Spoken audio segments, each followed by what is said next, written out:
Look around the internet today and you'll find an endless parade of perfect, vivid characters. We can conjure up a million different colorful designs in seconds with an AI prompt, but almost as soon as we scroll past them, they completely vanish from our memories.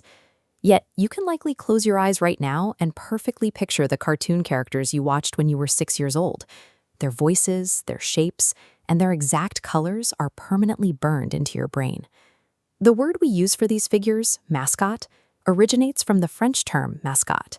Historically, this referred to a physical lucky charm, a tangible object meant to bring good fortune to its owner.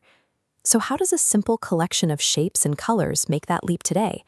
How does a basic drawing bypass our short-term memory and become a permanent cultural fixture? The ones that survive are never happy accidents.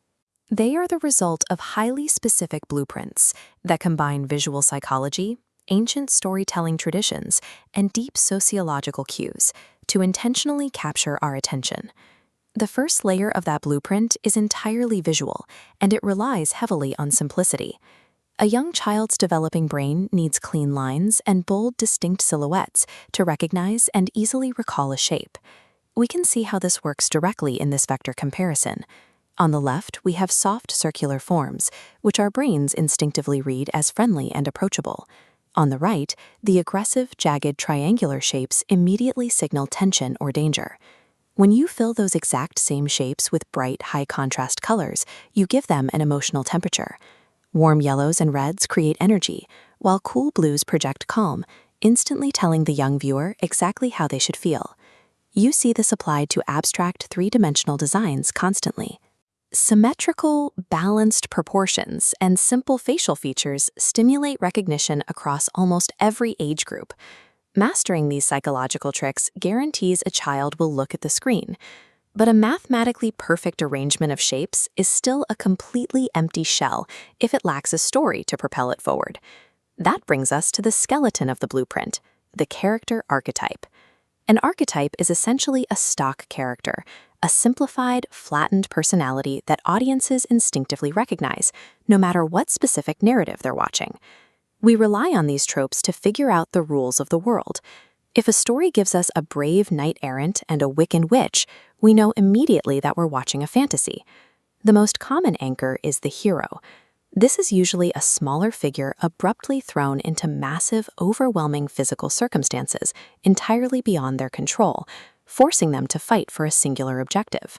You'll often see this hero paired with a damsel or a trickster. Their relentless, naive positivity almost always lands them in trouble, but it injects a necessary sense of hope and wonder into the narrative. These character models didn't originate in cartoons.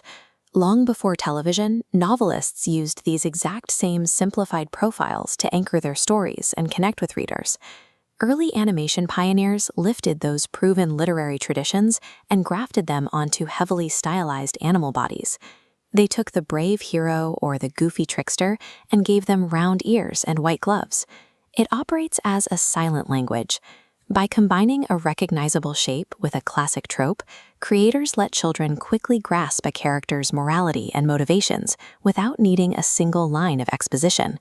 A catchy design and a familiar narrative skeleton are highly effective, but to truly resonate, a character requires a soul, a defined backstory, and a specific identity. This diagram outlines the most basic level of that identity sorting.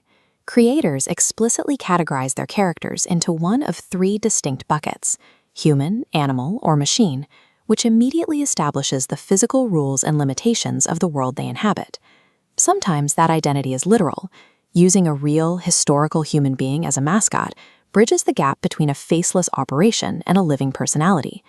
But identity goes much deeper than species or real-world origins. Creators weave in complex demographic markers, using specific dialects, character names, and hometown settings to explicitly communicate an international or non-American background. These choices carry serious sociological weight.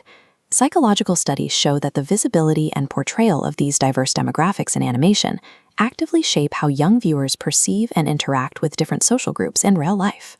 Applying this level of narrative depth and demographic identity elevates a simple drawing into a powerful cultural mirror, teaching children directly about the structure of society. When you align visual psychology, timeless archetypes, and nuanced social identity, the blueprint is complete. The character springs off the page. Companies use this blueprint to transform an abstract brand into a relatable character.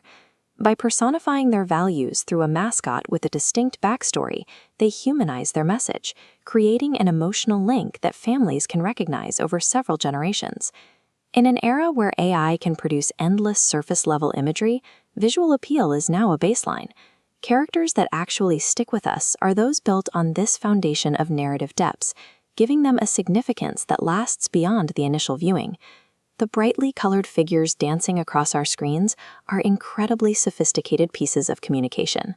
They guide our understanding of art, navigate the world of commerce, and quietly forge our earliest sense of human connection.